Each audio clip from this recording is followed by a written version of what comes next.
n'avez pas envie de rater, clairement arrêtez l'entrepreneuriat. L'entrepreneuriat, vous êtes voué à subir des échecs, des petits échecs, des moyens et même des gros. En réalité, qu'on dit qu'une objection, c'est souvent un signe d'intérêt et que si au final la personne ne voulait pas démarrer, elle aurait juste dit non, je veux pas démarrer. Par rapport à ce fameux système pyramidal, c'est quoi pour toi la meilleure réaction à avoir? Quoi répondre? Ouais, je peux donner plusieurs exemples de réponses, c'est ça? Parce que c'est ça le succès, et tout le monde le dit. Les amateurs, ils ont une petite liste, et au bout de 100 noms, ils abandonnent. C'est ce que font la majorité des gens. Si vous êtes un professionnel, vous avez une liste de candidats potentiels qui s'agrandit au jour après jour, et donc qui est infinie. En fait, c'est juste une question de nombre et de répétition. Les personnes bêtes n'apprennent pas de leurs erreurs, les personnes intelligentes apprennent de leurs erreurs, et les personnes les plus brillantes, non seulement elles apprennent de leurs erreurs, mais en plus elles apprennent des erreurs des autres. Je me permets de faire cette pause sur cette vidéo YouTube pour te partager aujourd'hui que si tu fais partie des distributeurs qui aiment pouvoir gagner en formation, qui aiment aujourd'hui pouvoir découvrir des méthodologies qui sont différentes, avoir des manières de penser différentes, et c'est super important du coup à prendre en compte, j'ai créé justement la plus grosse communauté de formation en francophonie 100% gratuite, qui est une communauté sur Skool où tu vas pouvoir avoir accès à des lives, à des formations, à des outils que tu vas pouvoir utiliser dans ton marketing de réseau. Donc si tu souhaites rejoindre cette fameuse communauté, tu vas avoir le lien dans la description et pouvoir du coup intégrer la fameuse communauté Skool MLM 2.0. On se retrouve du coup à l'intérieur. Let's go. On se retrouve ici sur cette nouvelle vidéo YouTube du Liberty Talk. On va aborder un sujet différent. On va parler des objections. Je sais qu'il y a beaucoup de personnes aujourd'hui qui sont dans le marketing réseau, qui vivent ça, toutes les objections qu'on peut recevoir, qui est système pyramidal, il faut que j'en parle avec mon chéri, il faut que j'en parle avec ma chérie, je n'ai pas l'argent, je dois réfléchir, etc. Et justement pour cette thématique, j'ai invité la meilleure personne pour pouvoir vous aider à pouvoir rompre et répondre à toutes ces différentes objections. Et j'ai l'honneur de présenter ici Ronnie. Merci en tout cas Ronnie d'être présent sur ce podcast. En tout cas un plaisir et merci de partager de ton temps en tout cas et, à travers le podcast Liberty Talk. Est-ce que tu peux te présenter pour toutes les personnes qui ne te connaissent pas afin qu'ils puissent se rendre compte de qui est-ce qu'ils ont en face d'eux à travers ce podcast? Yes, avec grand plaisir. Merci beaucoup déjà de me recevoir. Je suis super content d'être là. Et du coup, pour me présenter, donc je m'appelle Ronnie Bépari, j'ai 38 ans. Donc je suis toulousain, j'ai fait une école de commerce. Et en parallèle de l'école de commerce, c'est là où j'ai commencé à entreprendre. Bon, après, j'ai commencé à bosser dès l'âge de 12 ans pour mes parents, gratuitement, dans le restaurant de mes parents. Ils sont commerçants. Et c'est là où j'ai commencé à développer mes compétences de relationnel, de service aux autres. Et j'ai monté mes propres petits business. J'ai donné des cours particuliers d'économie, de finance à l'âge de 20 ans, en parallèle de mes études de commerce. Et après, j'ai monté des startups. Je suis tombé sur le marketing relationnel à l'âge de 20 ans aussi. Donc du coup, j'ai eu toujours plusieurs activités en parallèle depuis 18 ans. J'ai jamais été salarié de ma vie et j'ai toujours entrepris pas mal de choses. Et j'ai monté des réseaux de milliers et de milliers d'apporteurs d'affaires, dizaines de milliers même en fait. J'ai été fondateur de ma propre entreprise aussi de marketing de réseau. Ça, c'était à l'âge de 24 ans. Et j'ai fait de la gestion de patrimoine. Encore aujourd'hui, j'ai une petite casquette là-dedans. Et sinon, le marketing relationnel, ça a été une passion dès le départ. Parce que j'ai beaucoup aimé les valeurs, le fait de pouvoir être rémunéré à sa juste valeur, de pouvoir prétendre à un plan de rémunération, peu importe sa religion, sa couleur de peau, ses diplômes, etc. Et de juste montrer ce qu'on a dans le ventre, de pouvoir être dans un environnement bienveillant, ça c'était hyper important, d'entraide. C'est quelque chose que j'ai beaucoup apprécié et donc du coup au fur et à mesure par passion j'ai développé bien sûr les compétences, j'ai énormément investi dans ma propre formation et jusqu'à effectivement atteindre des résultats assez importants puisque dans la plupart des compagnies j'ai toujours été top Europe ou top monde plusieurs fois. Voilà. Donc je sais créer des réseaux en repartant de zéro parce que j'ai les compétences, je pense avoir aussi une bonne compréhension du modèle d'affaires. Et j'adore transmettre, j'adore partager. Voilà. Incroyable. Bon, en tout cas, les amis, je pense que vous voyez à travers cette présentation et à travers le palmarès que Ronnie a pu vous partager, que vous vous rendez compte un petit peu de la personne que vous avez en tout cas sur cette chaîne. En tout cas, c'est un plaisir. En tout cas, encore merci Ronnie de nous partager ton temps à travers ce podcast pour pouvoir aider tous les distributeurs en tout cas qui sont dans le marketing de réseau. Est-ce qu'à travers là, justement les étapes de formation que tu as pu suivre, etc., est-ce que, là vu qu'on va parler d'objections et j'en passe, mais est-ce que tu as suivi des formations sur la vente ou est-ce que c'est le marketing de réseau qui t'a permis aussi également de pouvoir aiguiser tes skills et tes compétences sur la vente qui comprend aussi également les objections, mais est-ce que tu as fait quelque chose pour ça ou pas? Je pense que c'était un mélange des deux, et de la théorie et de la pratique. En fait, pour moi déjà, la vente, c'est un métier très complexe et très riche. Parce que c'est déjà de la compréhension des autres, de l'être humain, et c'est en soi déjà, je pense, quelque chose de très compliqué à maîtriser. Il faut des années pour bien comprendre l'être humain, son fonctionnement, sa communication, de quelle manière il partage ses idées et de quelle manière y répondre. Donc il y a cette partie-là, donc la partie relationnelle, mais il y a également bien sûr après toute la partie technique à implémenter, des techniques de vente. Et donc du coup, je pense que la théorie est nécessaire pour performer, mais ensuite l'expérience est obligatoire et la répétition massive pour arriver à une maîtrise importante. Donc, on dit souvent pour maîtriser un métier, il faut 10 ans d'expérience, ou au moins 10 000 heures, certains parlent de 10 000 heures, d'autres parlent de 10 ans. Pour arriver à un niveau vraiment senior, on va dire. Je pense qu'il en est de même pour les différentes compétences dont on a besoin dans le milieu des affaires et notamment dans le marketing relationnel, dans le marketing de réseau pour réussir. Donc du coup, pour répondre concrètement, c'est des mélanges de bouquins, de formations et en présentiel et des dizaines de milliers de rendez-vous à mon actif. C'est sûr. Donc Et ça, j'ai je foiré pense que c'est un truc énormément. J'ai foiré Ouais. des milliers de rendez-vous pour en arriver là, quoi. C'est clair. Et ça, je pense que c'est un point d'ailleurs que tu relèves que je trouve super intéressant.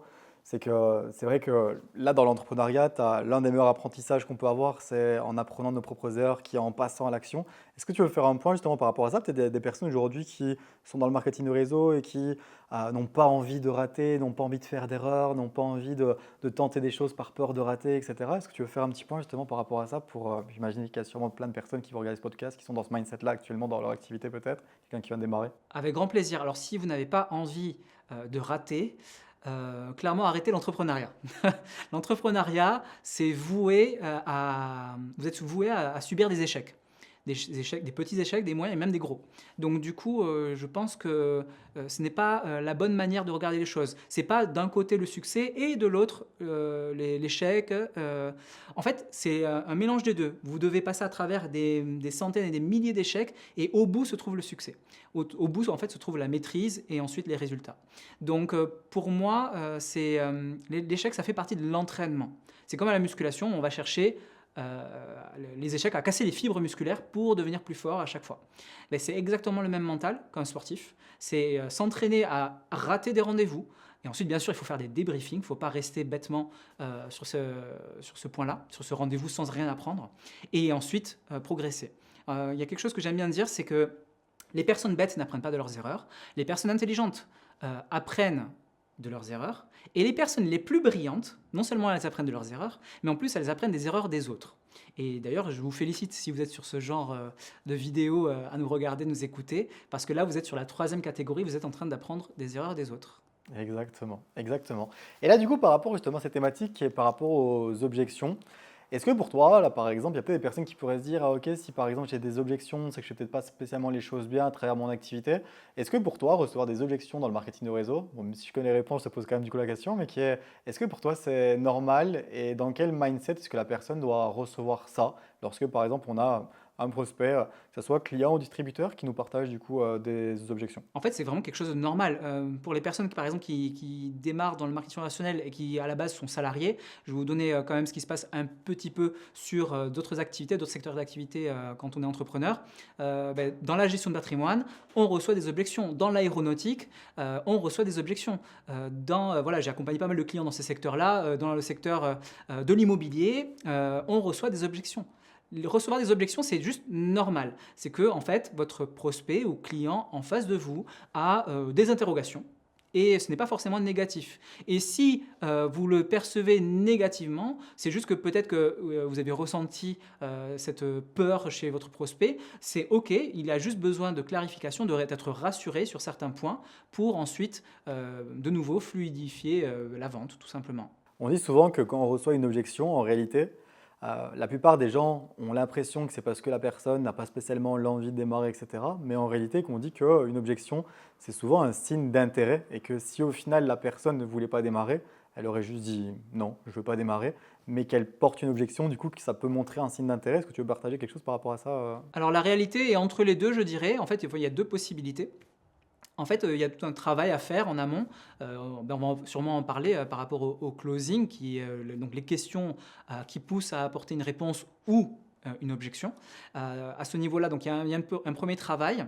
Et en fonction si vous avez bien fait le travail, vous allez pouvoir savoir si l'objection qui est partagée est un mensonge pour en fait prendre la fuite, entre guillemets, et ne pas démarrer, effectivement, ou alors c'est une vérité et qui a besoin d'être solutionnée. Et donc à ce moment-là, la personne, si elle est enclin, elle est positive, elle vous apprécie, elle sent l'opportunité, mais elle a des craintes ou des interrogations, ben, il suffit juste de répondre correctement aux objections, de lui donner confiance sans vouloir la convaincre, et de elle-même, si c'est clarifié, elle prendra la bonne décision. Et c'est en général, les objections, effectivement, c'est un signe d'intérêt, c'est-à-dire que la personne déjà, elle vous a écouté, et derrière, elle a juste besoin d'une clarification ou d'une solution. Et si jamais c'est le cas, c'est un mensonge ou autre, bah à ce moment-là, on peut aussi le travailler, le traiter correctement. Donc il y a effectivement ceux qui disent qu'une objection c'est pour s'enfuir, c'est pour partir, c'est une partie de la réalité. Mais quand on est bon, justement, quand on pose les bonnes questions, quand on pose au niveau du closing, on met la bonne énergie, et qu'au niveau des réponses aux objections, on a bien travaillé le process, il y a un process, je vous partagerai avec grand plaisir là, ben, du coup, on peut très rapidement avoir tout le temps la vérité au final, et donc du coup traiter correctement les objections, et donc si on est quelqu'un qui a bien fait son travail d'écoute et d'accompagnement, de conseil, ben, on a toujours un lien qui reste avec le prospect, même s'il ne saigne pas de suite. Peut-être qu'un an après, 2 ans après, il va venir pour dire que c'est le bon moment. Mm. C'est clair. Et je vais relever un point que tu partageais qui est, des fois, on va recevoir une objection qui est un mensonge. Et d'ailleurs, tu as une phrase d'Anthony Robbins qui partageait que les gens ont tendance à extrapoler les petits problèmes pour masquer en réalité le vrai problème, tu vois.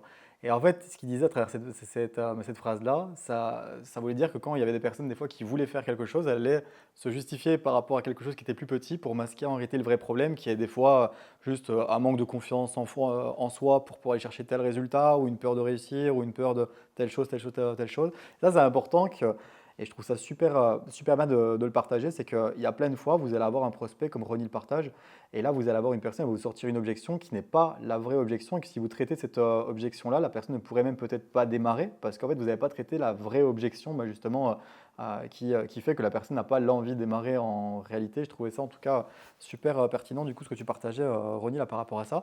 Et pour toi, c'est quoi vraiment les erreurs aujourd'hui qu'un distributeur fait, ok, aujourd'hui dans son business, lorsqu'il présente son activité où il présente ses produits, qui fait qu'il galère avec les objections ou malgré ses réponses aux objections, la personne ne démarre pas? Alors il y a plein de facteurs possibles. Alors tout d'abord, il y a beaucoup trop de personnes que je vois qui démarrent beaucoup trop tôt la présentation, qui n'ont pas pris le temps en fait de mettre à l'aise leurs prospects, de les écouter, de vraiment les comprendre, de les découvrir. En fait, moi, je découpe un rendez-vous en plusieurs phases. Et j'enseigne vraiment chaque phase, je prends du temps pour chaque phase avec mes équipes, parce que sinon les gens ils comprennent pas l'importance de ne rater aucune phase de ces rendez-vous. Et cet ordre hyper important qu'on nous enseigne en école supérieure de commerce, hein. C'est vraiment des choses non seulement qui marchent dans la pratique, mais qui en plus qui ont été théorisées. Et donc du coup, les différentes phases du rendez-vous, quelles sont-elles? Vous avez tout d'abord l'accueil. Donc, il faut toujours bien accueillir les gens. Mais après, vous avez le bris de glace. Le bris de glace, on ne commence pas à commencer à faire un interrogatoire, à poser des questions, etc. Non, on met à l'aise, on parle de tout et de rien, du chat, de l'embouteillage, le tableau. Ah, vous avez une très belle plante ici. Bref, on parle de tout et de rien. Vous avez compris, on n'entre pas direct mode business. Bon, alors, tu veux gagner combien? Ça marche pas du tout. Ça enlève le côté humain, parce qu'en fait, on est déjà là pour faire du relationnel, créer un lien avec la personne, lui montrer qu'on est sincèrement là pour s'intéresser à elle et pour passer un bon moment qu'elle soit agréable pour elle. Donc, au-delà d'un process mécanique, c'est aussi humaniser cette relation. Il faut toujours se dire, mais je suis là pour passer un bon moment. Et parce que vous êtes là pour passer un bon moment, vous allez augmenter vos probabilités, effectivement, d'avoir des affaires derrière. Donc, ça, c'est hyper important, de mettre du fun, mettre de l'enthousiasme dans son activité. Et beaucoup de gens sont beaucoup trop sérieux et c'est hyper ennuyeux. Donc, premier point, bris de glace. Donc, après l'accueil, bris de glace. Après la bris de glace, qu'est-ce qui se passe? C'est la phase de découverte. Donc là, encore une fois, on va passer un moment à ne pas parler business de suite.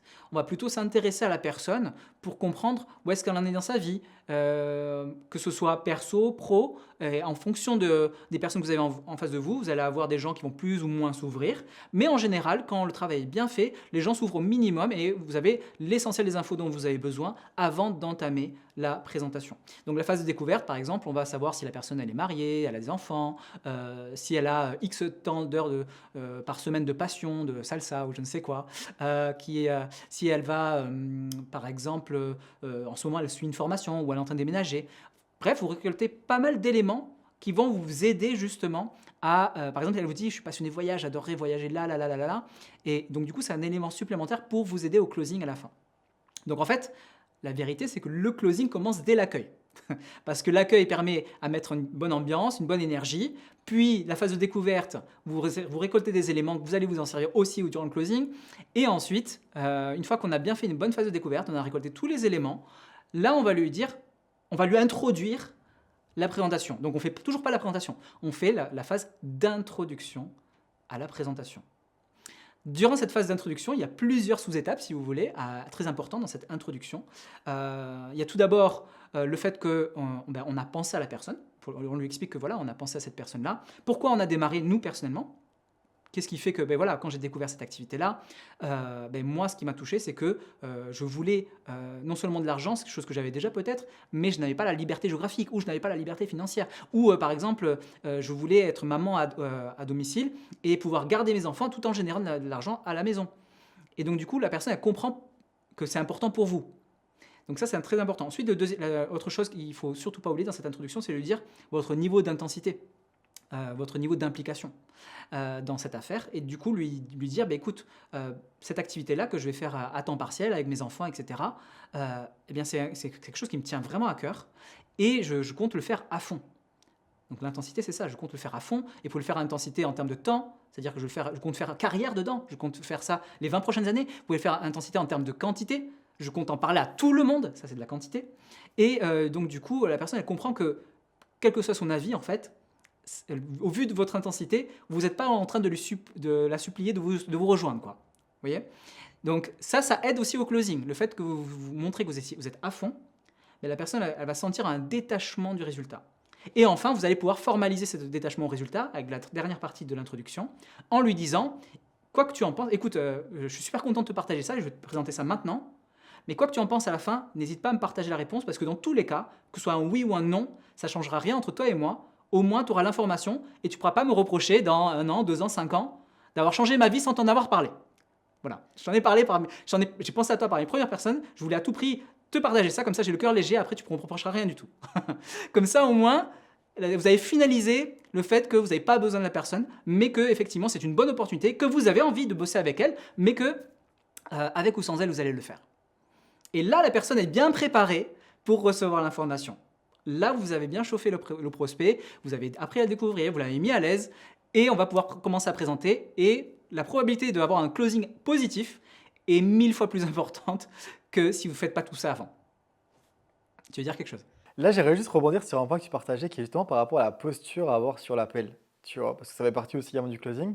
Pour toi, pourquoi c'est important d'avoir cette posture sur l'appel, de montrer et que la personne en tout cas le ressente, dans tous les cas, si tu démarres pas, je vais quand même atteindre tel objectif et telle vision, là, comme tu l'as partagé. Pourquoi c'est important au final d'avoir cette posture-là à travers un appel ou même, ça soit même par message, etc. Pourquoi c'est important? En fait, c'est hyper important et c'est même pas de la comédie, ça doit être vraiment dans son mental. Vous devez être tout seul auto-convaincu qu'avec ou sans elle, avec ou sans ce rendez-vous-là, vous allez le faire. Parce que c'est ça le succès, et tout le monde le dit, et même dans GoPro, il le dit, les amateurs, eux, ils ont une liste, ils ont une petite liste, et au bout d'arriver à des 100 noms, ils abandonnent, parce que c'est ce que font la majorité des gens. Si vous êtes un professionnel, votre liste, vous avez une liste de candidats potentiels qui s'agrandit jour après jour, et donc qui est infinie. En fait, c'est juste une question de nombre et de répétition. Et quand vous avez cette attitude, vous ne limitez pas à un certain nombre de personnes dans votre tête, ou dans votre carnet d'adresses, à ce moment-là, vous vous êtes totalement détaché de qui va vous rejoindre. Vous savez que vous avez besoin de 3, 4, 5 leaders qui vont tout péter avec vous, qui vont vous suivre jusqu'à l'autre bout du monde. Et c'est tout. Et c'est sûr que c'est mieux si c'est son frère, son père, son meilleur pote, avec qui on va devenir riche. Mais malheureusement, c'est souvent pas le cas. souvent la majorité des gens de votre marché chaud, qui vous connaissent d'avant, ils ne vous suivront pas parce qu'ils vous aiment trop. Parce que comme ils vous aiment trop, en fait, vous n'avez pas la crédibilité à leurs yeux du professionnel qui a du succès. Vous êtes en train de démarrer une nouvelle affaire, vous n'avez aucune expérience dans cette affaire, pourquoi ils vous suivraient quoi?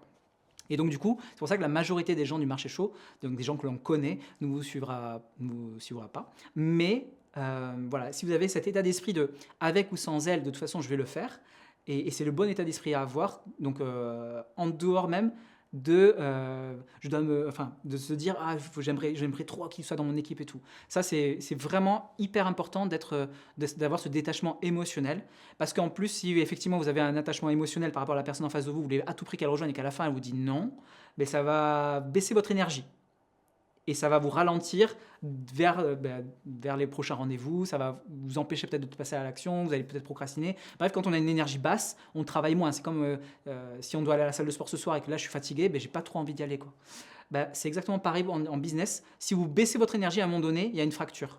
Il y a une cassure dans votre rythme, dans votre momentum. Et donc du coup, c'est très important de savoir protéger son énergie. Et donc pour protéger son énergie, détachement émotionnel obligatoire. Voilà. Mais ça ne veut pas dire qu'on se déshumanise, bien au contraire, on reste toujours positif. Moi, à la fin, quelqu'un qui me dit non, c'est une arnaque, ou j'aime pas ton truc, ou j'ai rien compris, ou voilà, ça m'intéresse pas, ça m'atteint pas. En fait, je reste super souriant, je dis écoute, merci beaucoup pour ta réponse honnête, quoi. C'est super sympa, c'est cool. Et en fait, on reste en bonne relation, on parle d'autres choses et tout. J'arrête de parler de ce sujet-là. Et 1 an, 2 ans, 3 ans après, des fois, certaines personnes qui m'ont traité d'arnaqueur ont rejoint mon équipe parce qu'ils se sont rendus compte qu'en fait, non, c'est très sérieux, que c'est légal, que en fait, il y a beaucoup de gens qui m'ont rejoint, que eux, ils sont juste en retard maintenant, et c'est ok. Donc du coup, c'est pour ça que c'est très important de rester détaché émotionnellement, de ne pas être impacté négativement par les objections, par les noms, etc. Et rester positif parce qu'en fait, vous ne savez jamais, derrière un non se trouve un oui. Soit la personne elle-même elle va dire oui, ou soit elle connaît quelqu'un un jour qu'elle va vous envoyer qui va dire oui. C'est clair. Là, je vais rebondir encore une fois sur quelque chose que tu partageais qui était que tu as une personne, au final, tu peux lui présenter l'activité, elle va te dire ok, c'est une arnaque, et au final, 1 an ou 2 ans après, elle vient démarrer l'activité avec toi. C'est pour ça que d'ailleurs, dans le marketing de réseau, on partage une phrase qui est la longévité va créer votre crédibilité. Et je ne sais pas si justement tu veux partager un point aussi sur ça, parce que c'est vrai que la plupart des gens, des fois, quand on démarre le business, on s'en rend compte après, on ne s'en rend compte pas sur le moment présent. On se dit en fait, tout le monde m'a dit non, j'ai plein de personnes qui m'ont dit non, etc. Puis après, on voit qu'un an, 1 an et demi, 2 ans après, au final, des personnes qui nous ont dit non, la majorité même peut-être du marché chaud via démarrer, etc. Est-ce que tu veux Je peux te partager faire un quelque bon chose? retour parce que moi, ça fait 18 ans du coup que je fais ça. Et en Mhm. 18 Mhm. ans, j'ai eu tellement de gens qui sont revenus vers moi au bout de 1 an, 2 ans, 3 ans, 5 ans, 7 ans. Pour ensuite démarrer dans les affaires avec moi, que ce soit avec du marketing réseau ou autre business. C'est pour ça que c'est valable dans le monde des affaires. Dans le monde des affaires, c'est très important de ne jamais dénigrer quiconque, de toujours rester positif, à l'écoute, de toujours faire des suivis aussi, ça c'est important, c'est une compétence qu'on enseigne aussi, de faire un suivi, parce qu'il y a des personnes en fait qui aimeraient être suivies et qui en fait nous oublient tout simplement si on ne les suit pas. Pas parce qu'elles nous aiment pas, mais juste parce qu'en fait, il y a tellement de choses aujourd'hui dans la vie, on est tellement sollicité, les réseaux sociaux et compagnie, que on peut pas, c'est dur de penser à tous les gens qu'on a rencontrés. Et non, en fait, faut rester dans l'humain. En fait, quand tu restes dans l'humain, tu prends des nouvelles de tes amis au moins une fois par an. Enfin, les gens que tu apprécies, tu prends des nouvelles, où est-ce que tu en es et tout ça. C'est exactement pareil dans le marketing relationnel. Et pour la partie business, au final, le monde des affaires, c'est de la relation entre humains, hein. Même si c'est des personnes morales derrière, c'est voilà, des sociétés. Derrière, in fine, on a des humains.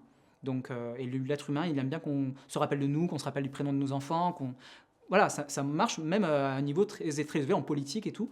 Ce genre d'information est utile. Ok, donc là, du coup, pour rebondir sur quelque chose que tu partageais, qui était par rapport à l'écoute, tu mettais vraiment en avant l'écoute à travers son activité, aussi pour les prospects. Et je pense que tu as peut-être vécu ça avec des distributeurs aussi également, qui est que lorsqu'ils reçoivent une objection, ils sont plus dans directement la justification à le prendre personnellement. Exemple, quand on partage système pyramidal, on essaye de prouver par A plus B que c'est pas un système pyramidal, etc. Alors que justement, l'écoute serait peut-être beaucoup plus adaptée là par rapport à ça. Est-ce que, là on va commencer à rentrer dans les objections un peu plus pratiques, est-ce que tu veux partager un point par rapport à ça, de justement pas spécialement se justifier, mais plus être dans l'écoute, poser des questions, etc. justement? Ouais, il y a plein de façons de traiter les objections. Donc là, je vais rentrer un peu plus dans le théorique. Donc au début, on pose la question, par exemple, ouais, est-ce que tu es prêt à démarrer avec moi? Donc c'est une des questions possibles de closing. Et la personne, imaginons, elle dit, oui, mais d'abord, j'ai besoin de savoir, est-ce que ton truc, c'est légal ou est-ce que c'est pyramidal, par exemple? Ça, c'est une objection, effectivement, qui arrive souvent. Il y a plein de façons de répondre à ça. Je vais donner plein de façons différentes, comme ça, vous trouvez ce qui vous arrange le plus. Mais il y a toujours à garder en tête cette trame de base. La trame de base, c'est quoi? C'est déjà vérifier si c'est la vérité.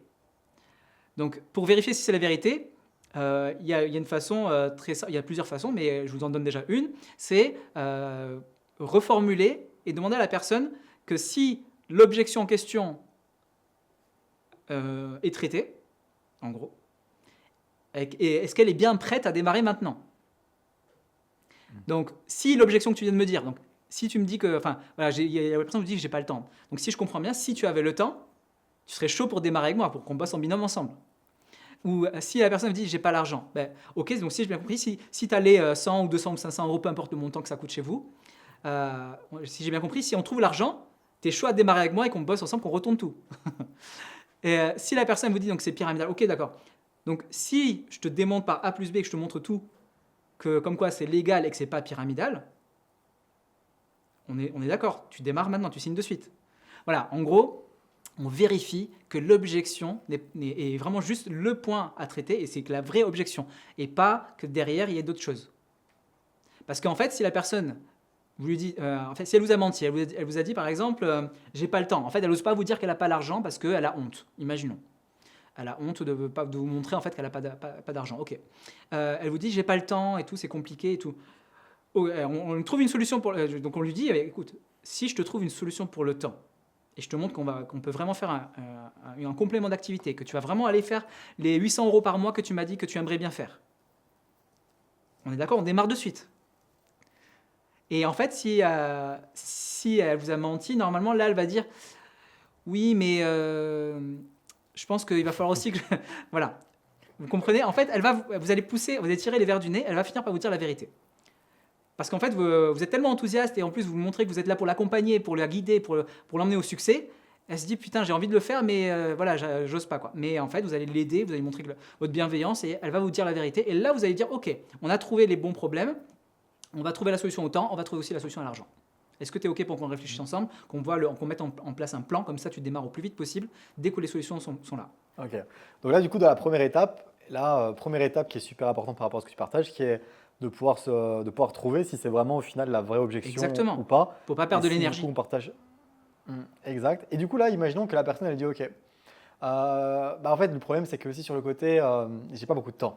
Du coup, là, quelle serait du coup la réaction qu'un distributeur va avoir, quoi répondre, etc. Si au final on voit que c'est pas l'argent, mais en fait c'est le temps, qu'est-ce que la personne pourrait répondre? Ouais, donc là, on va lui dire, ok, donc on est bien d'accord. Si par contre le temps, on le trouve, c'est une activité qui te plairait de développer avec moi en binôme, tu te verrais bien bosser par exemple 3 heures par semaine avec moi pour qu'on aille chercher dans un premier temps 200-300 euros par mois, puis par la suite 500-1000 euros par mois de complément d'activité à côté de ton job de salarié. On est d'accord? Donc là, je valide, je verrouille que son objectif, c'est bien ça et qu'il est prêt à mobiliser les 3 heures par semaine dont on avait parlé pour le faire. Et que là, aujourd'hui, c'est juste qu'il ne les a pas. Il n'arrive pas à les trouver. Ok, est-ce que tu es d'accord pour qu'on réfléchisse ensemble, déjà qu'on voit ton emploi du temps ensemble et qu'on regarde comment on pourrait trouver ces 3 heures par semaine pour aller chercher. Après, derrière, une fois qu'elle vous dit oui, il y a plein de solutions. Hein. Dites, montre-moi ton temps d'écran, montre-moi, ok, là tu passes 8 heures par semaine sur Instagram, là tu passes 10 heures sur TikTok. Enfin, il y a tellement, c'est trop facile aujourd'hui de solutionner cette objection, quoi.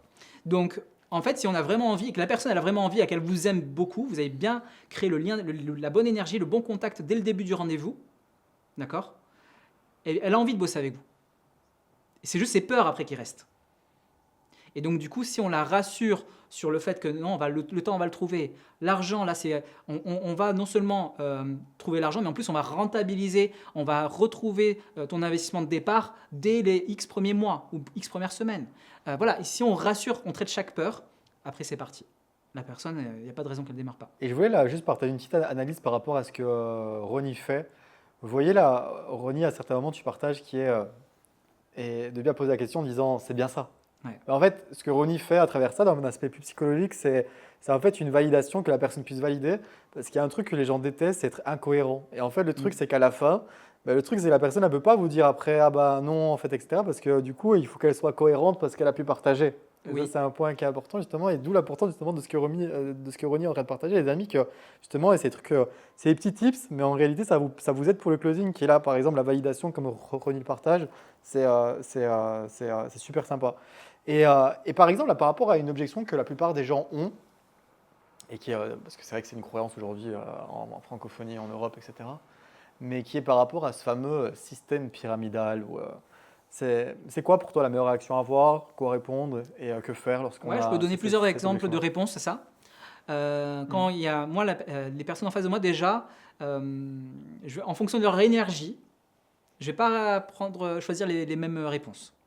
Si je vois que c'est une énergie agressive, c'est pas pareil qu'une énergie positive ou neutre. Par exemple, quelqu'un qui me dit oui, mais c'est pyramidal d'une manière plutôt neutre, en pleine réflexion, ou bien de manière avec un sourire, il me dit mais ton truc c'est pyramidal. S'il est neutre ou positif, je vais lui dire oui, et c'est exactement pour ça que je le fais. Avec un grand sourire, ou c'est exactement pour ça qu'on va le faire ensemble. Et là, la personne elle va rigoler avec moi, elle me dit mais vas-y, c'est bon, je signe. Et j'ai déjà signé des gens comme ça. Ils m'ont dit oui, mais ton truc c'est pyramidal. Et il m'a dit mais ouais, c'est pour ça qu'il faut le faire. Parce qu'en fait, ouais, je vais le traiter ça juste après de manière négative aussi pour les gens agressifs. En fait, la vérité, c'est que oui, sur le schéma, c'est pyramidal, mais les gens, en fait, ils font l'amalgame. Et c'est ce que je dis justement aux gens qui sont agressifs. Maintenant, quelqu'un qui me dit, oui, mais ton truc, c'est pyramidal. Donc, de manière plutôt comportement agressif, ou il y a des mots, ou voilà, quelqu'un qui essaie de nous critiquer négativement ou de rabaisser notre affaire. Là, je vais lui dire, ok, très bien. Et donc, là, encore une fois, plusieurs solutions. Soit on lui demande, qu'est-ce que la définition de pyramide pour lui, ou qu'est-ce qui est pyramidal pour toi, qu'est-ce que tu sous-entends par pyramidal, pour vraiment comprendre ce qu'elle a comme définition. Et souvent, les gens, ils n'ont même pas la définition, ils ne savent même pas ce que c'est, ou quand ils ont une once de définition, elle est mauvaise. Et au passage, c'est bien que vous la connaissiez vous-même, la vraie définition, ou plus ou moins les bonnes idées, comme ça, au moins, vous savez de quoi vous parlez. Moi, personnellement, je connaissais même l'article, je crois que c'est L129-2 du Code du commerce, un truc comme ça, à vérifier. Mais peu importe, là, ça doit être une bêtise, mais l'article dit, en l'occurrence, que on peut être rémunéré pour la création et l'animation d'un réseau d'apporteurs d'affaires, donc d'indépendants, sur leur vente de produits ou de services de l'entreprise en question. Donc du coup, c'est totalement légal. Et le fait de savoir qu'il y a une loi et que la loi, effectivement, autorise la vente dite multiniveau, eh bien, ça vous aide. Donc en fait, une fois que vous savez ça, donc, soit vous lui demandez la première solution à la personne agressive. Première solution, définition. Donc, ok, d'accord, pour toi, qu'est-ce qu'une pyramide? Deuxième solution, c'est de dire à la personne, ah, je comprends vraiment ce dont tu parles, moi aussi, je pensais à la même chose que toi. Donc déjà, vous montrez de l'empathie par rapport à ce que la personne, elle dit. Et ensuite, une fois que vous avez dit, moi aussi, je comprends, je pensais pareil que toi, mais en fait, je me suis rendu compte que je faisais de l'amalgame, donc pour pas la critiquer, la juger négativement, mais lui montrer que en fait, ce qu'elle fait, c'est nul. Je faisais l'amalgame aussi parce que je maîtrisais pas la loi. Vous êtes en train de dire à la personne qu'en fait, elle n'est pas juriste ou avocat et que du coup, elle n'a pas lu la loi et qu'elle dit n'importe quoi. Donc du coup, je faisais l'amalgame en fait entre deux systèmes et effectivement, je ne peux pas t'en vouloir parce que les deux sont en forme de pyramide. D'où l'amalgame. La première qui est totalement illégale, et je suis d'accord avec toi, c'est la pyramide où on encourt 2 ans de prison ferme, 300 000 € d'amende. La pyramide, tu connais Madoff, Ponzi, voilà, ça c'est totalement illégal. C'est quoi? C'est une pyramide d'investisseurs. Et la deuxième pyramide qui, elle, est totalement légale et même soutenue par l'État, et il y a plus d'1 million de Français qui sont dans cette activité, et ils ne sont pas en prison, ou les grand-mères Tupperware, elles ne sont pas en prison, c'est la pyramide de vendeurs et de vendeuses. Et là, en fait, il n'y a aucune rémunération garantie. Dans la vente pyramidale, on te garantit un revenu sans rien faire. Ça, c'est illégal. Et tu risques gros. Et de l'autre côté, tu as une pyramide de vendeurs. Et si tu ne fais rien, tu n'as aucun revenu garanti. Et ça, c'est légal. Est-ce que tu comprends bien la différence? Ok. Et donc après, on repart. Et donc du coup, est-ce que tu es prêt, t'es chaud maintenant pour démarrer avec moi? On repart, bien sûr, sur la base du closing. Ouais. Et là, justement, et ça rebondit aussi encore une fois sur ce que tu partageais, qui était l'écoute, qui est que là, par exemple, la personne peut partager, ok, c'est un système pyramidal, etc. Il ne faut pas répondre à chaud directement, mais là, de faire une reformulation, et encore une fois, elle l'écoute. D'ailleurs, il y a une phrase qui partage que la vie nous a donné 2 oreilles et une bouche, c'est pour beaucoup plus écouter que parler. Et justement, là, le fait, encore une fois, regardez vraiment ce que Ronnie fait à chaque fois. Si vous analysez, c'est à chaque fois, il fait parler la personne qui est en face de lui afin de pouvoir lui donner les meilleures réponses et les plus chirurgicales pour pouvoir répondre réellement à ce que la personne a le besoin d'entendre, en fait, pour pouvoir du coup le rassurer. Ouais. C'est un point en tout cas qui, je pense, est fondamental. Et d'ailleurs, Ronnie, je pense que la plupart des personnes, justement, n'ont pas cette attitude-là. Ils sont plus directement à se braquer, vouloir se justifier. Ouais.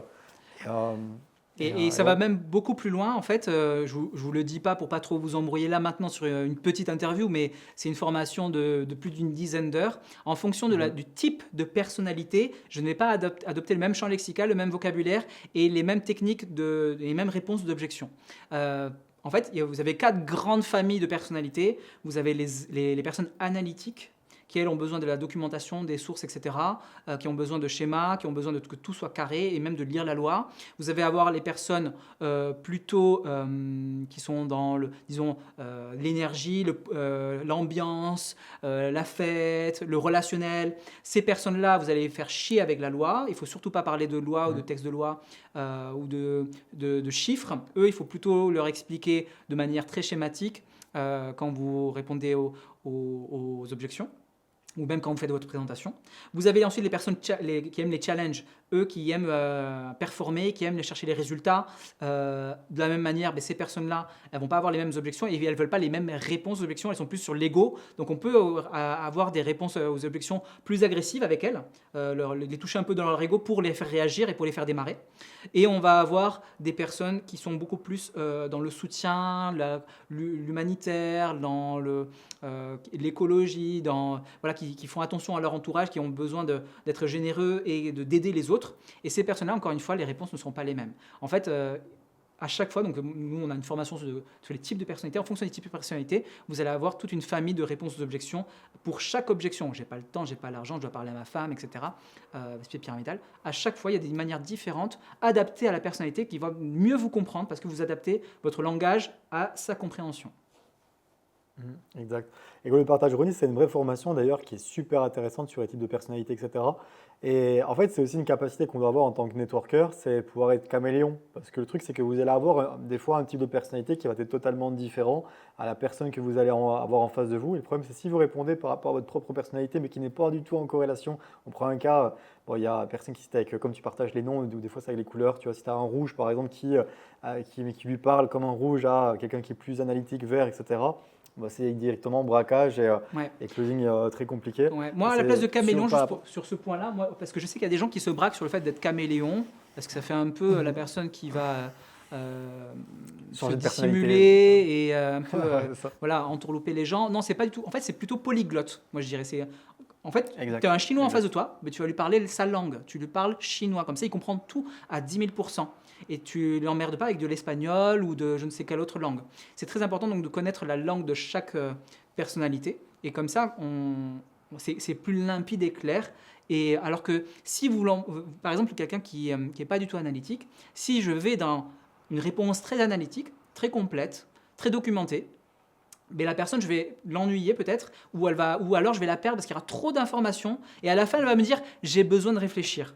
Mais c'est moi qui aurais provoqué cette objection. J'ai besoin de réfléchir parce que j'aurais fourni trop d'infos dont elle n'a même pas besoin, qu'elle ne prend pas l'habitude le temps de regarder, quoi. Et là, tu partages un point aussi qui est super important. C'est en closing, on dit aussi que les objections est une conséquence d'un pitch. Comme là, par exemple, le partage ironique qui était que la personne peut dire, OK, il faut que je réfléchisse, qu'il y a eu trop d'informations et il y a une surcharge mentale, etc. Mais par exemple, si à des moments donnés, d'ailleurs, tu pourras dire ce que tu en penses, Ronnie, qui est que des fois, vous allez pouvoir avoir des personnes qui vont vous dire, ouais, moi, le problème, c'est le temps, c'est que je n'ai pas le temps. Ben, c'est aussi parce que vous avez montré peut-être qu'il fallait énormément de temps pour faire l'activité. Parce que si vous aviez partagé que justement c'était que par exemple on pourrait faire l'activité à 1 heure par jour par rapport aux objectifs qui est cohérent Ou par même rapport le aux rendez-vous objectifs est de la beaucoup trop personne. long, la présentation est beaucoup trop longue, et donc du coup la personne Exact. ne se voit pas faire une présentation aussi longue, de maîtriser autant de slides, ben, elle se dit non mais c'est pas fait pour moi. Exact. Et qu'est-ce que tu penses toi, justement, Ronnie, de ça qu'on dit que les objections qu'on reçoit, évidemment pas toutes, mais est une conséquence aussi également d'un pitch, justement. Je suis totalement d'accord. Par exemple, les gens, des fois on me dit, oui, mon prospect il m'a dit, oui mais il y a un loup quelque part.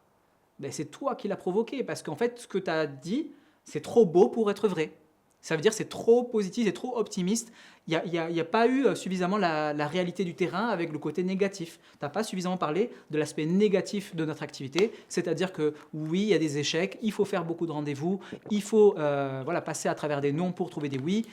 Et donc du coup, la personne dit non, c'est trop beau pour être vrai, je trouve 3 personnes qui trouvent 3 personnes, je sais pas quoi, je deviens riche dans 6 mois. Bah, en fait, on provoque les objections aussi. Mm. Et j'ai même partagé quelque chose, tu pourras me dire ce que tu en penses, Ronnie, mais qui est, par exemple, dans le marketing de réseau, il y a beaucoup de personnes qui doivent sûrement recevoir aussi l'objection qui est ah, mais moi, il faut que j'en parle d'abord avec mon chéri, avec mon mari, avec ma femme, etc. etc. Et Ronnie partageait un point à travers le closing qui est tellement important, qui était la découverte du prospect avant la présentation, et c'est même ça en réalité qui fait quasi la plus grosse partie du closing, Ouais.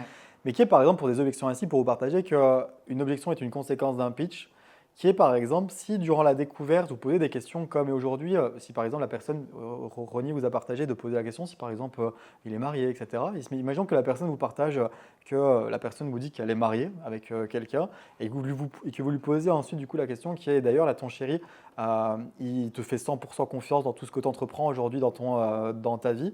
Et la personne, si elle vous partage, oui, mon chéri me soutient à 1000% dans tout ce que je fais, à la fin, vous ne pouvez pas avoir l'objection, il faut que j'en parle avec mon mari, parce que du coup, principe de cohérence, vous allez pouvoir lui repartager par la suite, parce que justement, elle vous a validé ça avant. Donc en fait, c'est des choses que vous pouvez faire aussi également à l'intérieur de votre pitch. Je ne sais pas si tu veux en parler justement, Ronnie. Oui, oui, totalement. Dans la phase de découverte, en fait, moi, là, encore une fois, on pourrait passer des heures, une dizaine Mhm. d'heures facile sur la phase de découverte pour bien préparer le closing.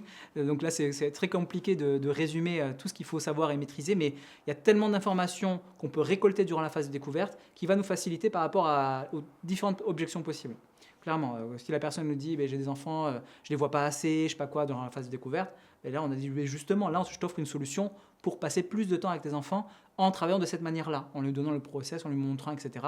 Et si je te montre, si on fait un plan détaillé pour toi, est-ce que ça te plairait de le voir, tu vois, comment moi j'ai réussi à faire ça, ou comment j'ai réussi à faire un tour du monde, à faire les 35 pays ces dernières années, etc., pour que tu puisses le dupliquer aussi. C'est clair. Le- Et si là, pour quelqu'un qui regarde ce podcast là, et qui veut ressortir de ce podcast, vraiment en se disant, OK, là j'avais des objections, etc.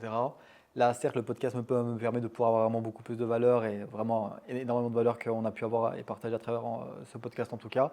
Quel serait le plan d'action qu'un distributeur pourrait mettre en place dès maintenant afin de pouvoir se dire, OK, je dis ciao ciao à ces différents problèmes que j'ai pu avoir, pouvoir closer plus, faire plus de ventes, plus de distributeurs à travers son activité. Ce serait quoi le plan d'action que tu pourrais partager? Le plan d'action, le premier, je pense, c'est le mental. C'est se dire, ben, ok, je fais un point sur ce que je veux dans ma vie et est-ce que je suis prêt à aller chercher, ben, coûte que coûte, des choses qui me font rêver, qui me font vibrer, qui me tiennent aux tripes. Par exemple, c'est mettre votre maman à la retraite parce que, imaginons, elle a été femme de ménage et qu'aujourd'hui elle a le dos cassé. Ben, est-ce que ça te tient vraiment aux tripes? Est-ce que tu es vraiment prêt à faire les sacrifices pour ta maman? Et si oui, ok. Maintenant, mentalement, je suis préparé à affronter tous le rejet que je peux avoir dans l'activité. En fait, chez nous, la pire des choses qui nous arrive, c'est juste avoir des gens qui nous disent non et multiplier ce rejet. Et à force c'est un jeu de nombres. Plus on multiplie le rejet, plus on augmente la probabilité de tomber sur des oui également. Si bien évidemment, on fait un débrief après chaque rejet ou un auto-débrief. Si vous ne travaillez pas en binôme, par exemple. Et donc, du coup, on s'améliore au fur et à mesure. Et à un moment donné, on tombe sur... et on finit par réussir. Donc, en fait, ce que j'aime bien dire dans le marketing relationnel, c'est beaucoup mieux que le loto ou le casino, parce qu'en fait, tu es obligé de gagner. C'est juste une question d'attitude, de bonne énergie, et de présenter à suffisamment de personnes pour tomber sur les bonnes personnes. Donc, du coup, travailler son mental, c'est la première étape. Parce qu'en fait, le plus dur, au final, c'est soi-même. C'est son propre... Le propre ennemi, son propre ennemi, c'est soi-même. Donc le pire ennemi, pardon, c'est soi-même. Donc du coup, si on fait ce travail correctement de mental, qu'on est ensuite, si on est trop sérieux, mettre un tout petit peu d'enthousiasme dans son énergie, il y a des gens qui sont trop sérieux aussi, mais si on est trop fun d'habitude, on est connu un peu comme le clown du clan, du groupe de copains et tout, essayez d'être un peu plus sérieux que d'habitude, parce que sinon on ne vous prend jamais au sérieux. Voilà, en fonction de votre profil naturel, essayez de contrebalancer. Et ensuite, t'as fait quoi. Après, il faut charbonner pour sa maman, et il faut charbonner pour ses rêves, quoi. Si vous avez envie de voyager, d'acheter votre maison de rêve, voilà.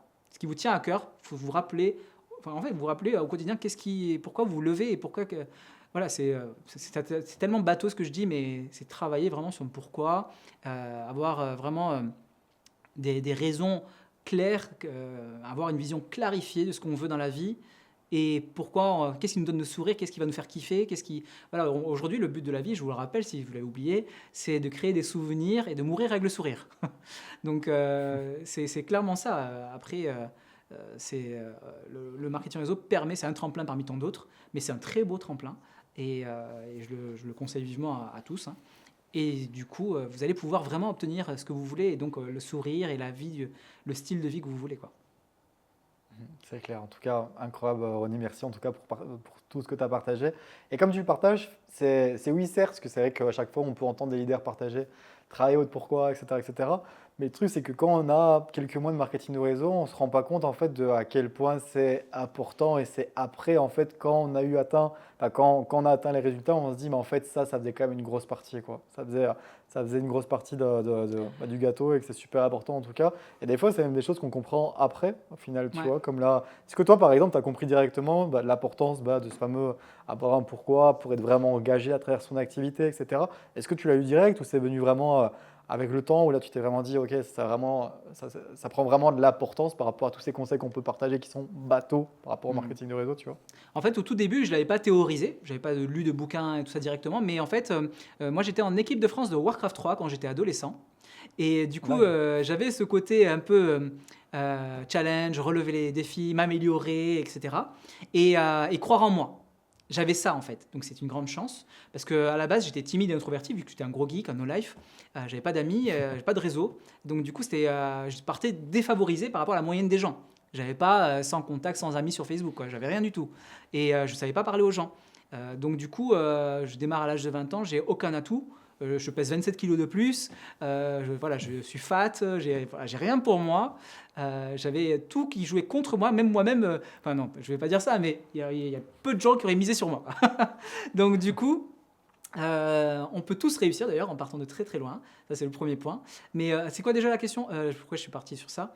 Euh, Là, par rapport au fait que, attends, moi-même, la question c'était que des fois, on se rend compte en fait des choses plus tard, de leur importance, qui est par exemple le pourquoi, Oui, exactement. qui est, Donc j'avais pas théorisé, c'est ça que je disais. Mais tout ce côté Warcraft 3, équipe de France et tout, m'avait poussé à croire à mon évolution. Et donc quand j'ai découvert le marketing de réseau, j'ai vu le plan de rémunération possible, l'évolution possible. Je me suis de suite projeté à avoir une grosse équipe à qui j'enseigne et toucher des revenus passifs. Et pour moi, toucher des revenus passifs, c'est génial parce qu'après, je peux jouer aux jeux vidéo, je peux faire. Voilà. Donc, sans savoir il fallait avoir des objectifs bien précis et smart et compagnie, enfin voilà, sans tout ça, je projetais ma vie tranquille, quoi. En mode fainéant, en mode oisif, bref, voilà, vous avez compris, quoi. top. En tout cas, je pense que les personnes auront pris des watts à travers ce podcast. Est-ce que, même si tu as déjà partagé énormément de choses, Ronnie, est-ce que tu as un dernier message ou un dernier mot à partager pour tous les distributeurs qui nous regardent sur ce podcast? Ouais, mais ne pas oublier de s'amuser sur le chemin, parce que le plus important, c'est Mhm. pas la destination finale, c'est le chemin, c'est apprécier dès maintenant le moment présent. Prenez soin de votre santé. Si vous faites pas de sport, là, commencez à faire que 3-4 squats, juste 5 minutes par jour, un peu de pilates à la maison, ou si vous êtes un homme, faites des pompes là maintenant. Faites 3 pompes et ensuite tous les jours faites-en 3 et à un moment donné si vous arrivez à faire une quatrième c'est génial et ainsi de suite et ne lâchez pas. Prenez soin de votre santé, de votre corps parce que plus vous allez prendre soin de votre santé, de votre corps, mieux vous allez dormir, mieux vous allez avoir une récupération hormonale, etc. Vous allez avoir une meilleure énergie le matin. Et plus vous avez une meilleure énergie, plus vous allez être souriant naturellement, plus vous allez être dynamique, vous allez prendre des initiatives, vous allez vouloir faire des activités, vous allez être sympa avec les gens, vous allez être plus agréable avec les gens. Quand on est fatigué, on est plus aigri facilement. Donc en fait, en vous demandant de faire du sport, vous allez devenir de plus en plus sympa et vous allez devenir plus agréable pour les autres et vous allez vous provoquer en fait un environnement favorable pour les opportunités pour vous et votre développement. Donc voilà pour le C'est petit clair. partage. Super. Écoute, en tout cas, un grand merci, Ronnie, d'être venu en tout cas sur ce podcast. Je pense que les amis, vous allez kiffer toute la valeur. Enfin, je pense que vous avez kiffé en tout cas toute la valeur qui a été partagée à travers ce podcast. Je pense que là, vous avez pas mal de choses que vous pouvez directement implémenter dans votre activité. Et super important, les amis. Là, dans la description de la vidéo, je vais mettre tous les réseaux sociaux de Ronnie. c'est faites péter son téléphone de notifications et suivez-le, que ce soit sur Instagram, Facebook, etc. Suivez-le les amis au maximum, parce que croyez-moi, même si vous êtes dans une autre compagnie marketing de réseau, c'est pas grave. Encore une fois, le but c'est de pouvoir aller chercher un leadership différent, aller chercher des compétences différentes, une énergie différente. Et je pense que vous l'avez vu à travers ce podcast que Ronnie est très différent de la plupart des personnes dans le marketing de réseau et justement personne auquel en tout cas vous pouvez vous inspirer. En tout cas encore un grand merci Ronnie d'avoir été présent sur ce podcast Liberty Talk avec c'est déjà la deuxième fois qu'on fait un live ensemble et peut-être et je l'espère en tout cas à prochain dans le futur. En tout cas un grand merci à toi Ronnie de ton temps et de tout ce que tu as pu partager à travers ce podcast. Ben, merci beaucoup, c'était super agréable. J'ai passé un super moment avec toi et ouais, j'ai hâte du prochain. Let's go. Ciao ciao Ronnie et prends soin de toi en tout cas et au plaisir de pouvoir se revoir. À plus, ciao ciao.